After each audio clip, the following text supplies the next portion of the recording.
क्या मोहम्मद पैगंबर मोहम्मद काहे का मोहम्मद, ये काहे का मोहम्मद है जो कत्ले-आम की बात सिखाता है, जो काफिरों को समाप्त करने की बात कहता है, काहे का मोहम्मद? इस मोहम्मद हम नहीं मानते। मोहम्मद क्या है जो है? जो खौफ पिंकी भैया का तुम्हारे का मुसलमानों के अंदर है, ओवैसी के अंदर कितना होगा ये आप देख लेना। हमें हमारी माँ ने केवल और केवल धर्म रक्षा करने के लिए पैदा किया। सरकार किसी की रहे, मुसलमानों को नहीं उठने देंगे, चाहे जो हो जाए। द लाइव टीवी, सच सबसे आगे। तो मेरा नाम राशिद जहीर है और आप लाइव टीवी देख रहे हैं। देश में इस वक्त क्या माहौल है? दिल्ली में नारेबाजी होती है और उसका इम्पैक्ट कानपुर में नजर आ जाता है। देश के अंदर गृह मंत्रालय हो, केंद्र सरकार हो या योगी सरकार हो, वो किस तरह के लोगों को छूट देने का काम कर रही है कि वो सड़कों पर आते हैं, अपना जहर उगलते हैं, एक पर्टिकुलर समुदाय यानी कि मुस्लिम समुदाय के खिलाफ नारेबाजी होती है और उसके बाद उनको पकड़ा भी जाता है लेकिन छूट जाते हैं और फिर वो दोबारा सड़कों पर आते हैं और वो इस जहर घोलने का काम करते हैं और दो समुदायों के बीच में लड़ाने का काम भी इन्हीं संगठनों के माध्यम से होता है।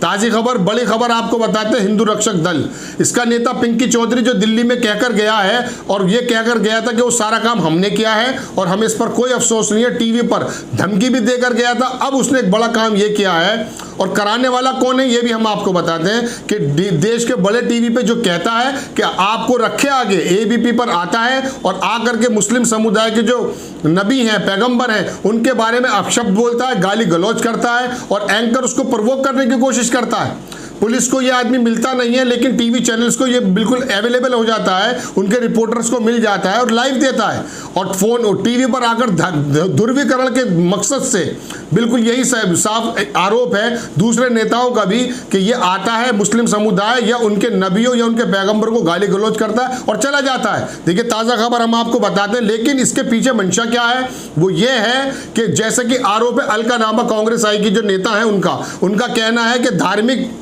उन्माद को बढ़ा करके अपनी राजनीतिक रोटियां सेकने का काम इस वक्त सरकारें कर रही हैं। जब भी ये नेता निकलते हैं और टीवी पर इनको स्पेस दिया जाता है, एंकर इसको प्रवोक करता है, जहां इसको पुलिस को खबर करनी चाहिए वहां पर इसको प्रवोक करके होता यह है कि मुस्लिम और पूरी दुनिया के जो मुस्लिम समुदाय है उनके पैगंबर को गाली बकता है और गाली बकने के बाद ये चला जाता है। आप ये देखिए कि ये आपको एक वीडियो दिखाएंगे लेकिन उससे पहले ट्वीट देख लीजिए। ये अलका लांबा है, कांग्रेस की नेता, इन्होंने ट्वीट किया है और इस वीडियो को डाला है जिसके बाद पूरे हिंदुस्तान और दुनिया के तमाम मुस्लिमों में रोष व्याप्त होने की पूरी संभावनाएं और प्रतिक्रियाएं आनी शुरू भी हो गई हैं। आपको हम अलका लांबा का पहले ट्वीट दिखाते हैं। उन्होंने क्या लिखा, सत्ता में बैठे दलालों द्वारा गोदी मीडिया में इन्हें जानबूझकर भेजा, दिखाया व सुनाया जा रहा है ताकि देश का सौहार्द बिगड़ सके, धर्म विशेष को निशाना बना सांप्रदायिक दंगों की आग में सबको झोंक बीजेपी आरएसएस आगामी चुनाव में अपनी राजनीतिक रोटियां सेक सके, सत्ता का संरक्षण इन्हें प्राप्त है। अब ये देखिए अलका लांबा लिखती हैं और इसके बाद पहले आप ये वीडियो सुन लीजिए। वीडियो के बाद हम आपको बताते हैं कि क्या प्रतिक्रियाएं आई हैं और किस तरह से लोगों ने इसमें गुस्सा जाहिर किया और सरकारों की क्या मंशा है इन लोगों को टीवी पे लाकर दिखाने की और ये किस तरह का ध्रुवीकरण करने की कोशिश है। क्या मोहम्मद पैगंबर मोहम्मद काहे का मोहम्मद, ये काहे का मोहम्मद है जो कत्ले-आम की बात सिखाता है, जो काफिरों को समाप्त करने की बात कहता है, काहे का मोहम्मद? इस मोहम्मद हम नहीं मानते। मोहम्मद क्या है जो है? आपने देखा और सुना कि किस तरह का ये नेता टीवी पर आकर के धर्म विशेष के पैगंबर और पूरी दुनिया के मुसलमानों के नबी को गालियां गलौज देने का काम कर रहा है। इससे क्या मकसद है टीवी एंकर्स का और टीवी संस्थानों का और सरकारों का? सरकारें इन्हें पकड़ नहीं पा रही हैं और ये आकर के टीवी पे धमकियां देते हैं और चुनाव के मद्देनजर जैसा कि अलका लांबा का भी आरोप है कि चुनाव आने वाले हैं, इन लोगों को ध्रुवीकरण करना है और इस तरह के नेताओं को टीवी पर स्पेस दिया जा रहा है। इस पे कुछ लोगों की प्रतिक्रियाएं भी आई हैं, वो आपको सुनाना चाहते हैं। देखिए हंसराज मीना, इन्होंने लिखा इसके जवाब में कि जैसे जैसे उत्तर प्रदेश चुनाव नज़दीक आएगा ऐसे ऐसे नफरत फैलाने वाले लोगों की बाढ़ आती जाएगी। अफसोस है ऐसे लोगों पर कानून का भी डंडा नहीं चलता। बिल्कुल सही बात लिखी इन्होंने और ये बात एक आम आदमी भी अंदाज़ा कर सकता है कि चुनाव आने से पहले ही इस तरह का, चूँकि इनका जो एजेंडा है वो हिंदुत्व का है। इस हिंदू रक्षक दल के नेता की एक बात हम आपको और सुनाएंगे कि किस तरह से ये बोलता है कि पाकिस्तान चले जाएं मुसलमान, वरना जहाँ यहाँ जो रहने वाले हैं सब लोग हिंदू हो जाएं, वरना हम इनको समझा देंगे।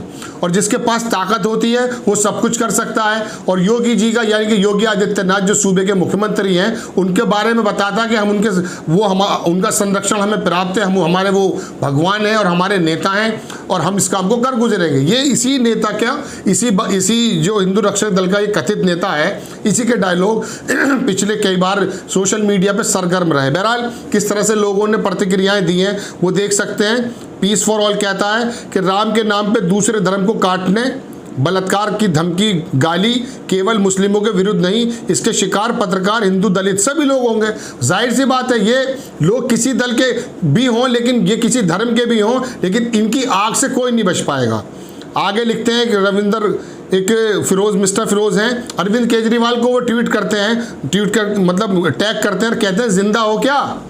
ये पहले जब जमातियों का प्रोग्राम हुआ था तब ये रिपोर्ट करने में बड़े आगे थे। इनके बारे में लिखते हैं जिंदा हो क्या। इस कुत्ते पर, ये बहरहाल शब्द गलत बोल रहे हैं, इस कुत्ते पर FIR नहीं कराओगे क्या। आखिर इस कुत्ते को आपने इतनी हमदर्दी क्यों। मुसलमानों से सिर्फ वोट लोगे और चुप्पी साध कर इनका साथ दोगे। तो इस तरह का ये योगेश त्यागी लिखते हैं कि जिस दिन हिंदू मुसलमान झगड़ा खत्म हो गया उस दिन भाजपा खत्म हो जाएगी, क्योंकि इनका मूलभूत आधार यही है। यानी कि तरक्की की, अर्थव्यवस्था की बात तो सरकारें करती नहीं है, जिनको लेकर के आना चाहिए, लेकिन इस तरह का हिंदुत्व की बातें करके, इस तरह के नेताओं को सामने ला करके, हिंदुत्व का एजेंडा सामने रख करके, ध्रुवीकरण करके अपनी राजनीतिक रोटियां सेकने का जो काम सरकारें करती हैं उससे साफ नजर आता है। लेकिन इसका नुकसान कितना बड़ा होगा। इसका नुकसान ये होता है कि भारत की जो छवि है वो देश में और देश के बाहर इस तरह की बनती है कि देश के अंदर, देश के लिए जो रिपोर्ट्स आती हैं बाहर से, वो कभी पत्रकारिता के दमन की आती हैं, कभी बताया जाता कि पूरी तरह से आज़ादी नहीं है। इस तरह के ये नेता जो गली मोहल्लों से निकल कर आते हैं कुछ हासिल करने के लिए, चूंकि इन्होंने देखा है कि कई सारे नेता इस तरह के डायलॉग, नारेबाजी करके केंद्र में वजीर बन जाते हैं, तो इनके अंदर एक शक्ति का संचार हो जाता है और ये सड़कों पर आकर के इस तरह की बदतमीजियां करते हैं। लेकिन इसका नुकसान 20 करोड़ मुसलमान हिंदुस्तान के अंदर है, उनके अंदर जो अनसेफ्टी की भावना पैदा करके इस तरह का काम किया जा रहा है, इससे देश मजबूत थोड़ी ना होता है। और मुसलमानों की और इन अल्पसंख्यक समाज की लड़ाई लड़ने वाला भी हिंदू समाज है, लेकिन ये कुछ लोग आकर के सड़कों पे इकट्ठे होते हैं और इनको सरकारें क्या करती हैं। सरकारें इस तरह के लोगों को नारेबाजी के बाद भी फौरन जमानतें दे देती है और पकड़े नहीं जाते हैं। तो इससे बिल्कुल साफ मंशा होती है कि चुनाव के मद्देनजर सरकारों का संरक्षण इन लोगों को प्राप्त है। अब आपको मैं एक बात अपनी सुना करके अपनी बात खत्म करता हूँ। विनोद कापड़ी एक पत्रकार हैं, उन्होंने जो गाजियाबाद में यति नरसिंहानंद है, उसने कई सारे वीडियो जब ट्वीट किए तो इसके खिलाफ कार्रवाई करने के लिए उसने कई लोगों को लिखा।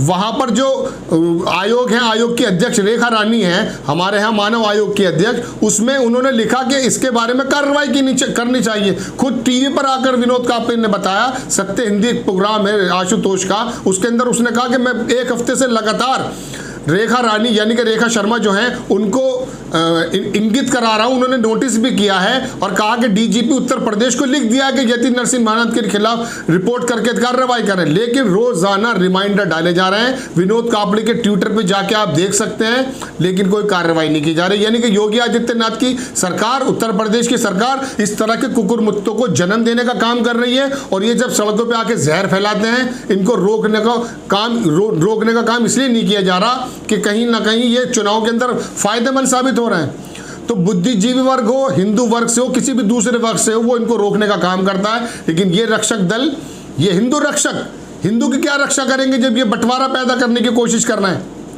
ये नेता इस तरह से आते हैं। और बड़ी खबर आपको बता दें कि ये खबर फैलती जा रही है, वायरल होती जा रही है, ये वीडियो भी वायरल होता जा रहा है ट्विटर और सोशल मीडिया के माध्यम से, जिसकी वजह से एक मुस्लिम समाज जो हिंदुस्तान का और दुनिया का भी दूसरे नंबर के जनसंख्या के एतबार से है, उनके अंदर एक रोष पैदा होता है। और ये लगता है कि इस तरह के नेता आके भारत का जो आपस में एक भाईचारा था उसको तोड़ने का काम करते हैं। इस वीडियो को वायरल हो रहा है और लोगों के अंदर एक ऐसी भावना जन्म ले रही है कि वो जो संविधान के अंदर गारंटी दी गई थी कि सारे समाजों को और सारे धर्मों को साथ लेकर के संविधान चलेगा, उसी संविधान को तोड़ने का काम ये करते हैं। लेकिन इनको जेल के पीछे नहीं डाला जा रहा। लेकिन डॉक्टर कफील पर आरोप लगाया कि इसने जो है इस तरह का बयान दिया जिससे धार्मिक उन्माद बढ़ा, उसको तो रासुका लगा दी जाती है। लेकिन इस तरह के नेता, और ये नेता जो मैं आपको बता रहा हूं, पिंकी चौधरी, हिंदू रक्षक दल का ये अकेली वीडियो नहीं है, समय की बाध्यता की वजह से हम आपको स्क्रीनशॉट तो जरूर लगा देंगे, लेकिन आप टीवी पे जाके देख सकते हैं, सोशल मीडिया पे देख सकते हैं कि अब से पहले इसने पीर मज़ारों के अंदर जो लोग लेटे हुए हैं, जो मर चुके हैं, उनको भी गालियां देने का काम किया है। और अब आके सबसे बड़ा का काम इसने ये किया कि पूरी दुनिया के नबी और मुसलमानों के नबी मोहम्मद साहब सल्लल्लाहु अलैहि वसल्लम को, पैगंबर जो है, उनके संबंध में गाली गलौज का काम करता है, जिसकी वजह से संविधान के अंतर्गत भी इसको सजा देने का प्रावधान है। और सरकारों को आगे आकर इसको जेल में डालने का काम करना चाहिए, वरना एक पर्टिकुलर विशेष समुदाय के अंदर यह रोष व्याप्त होगा, जिससे हमारी नींव कमजोर हो जाती है। द लाइव टीवी, सच सबसे आगे।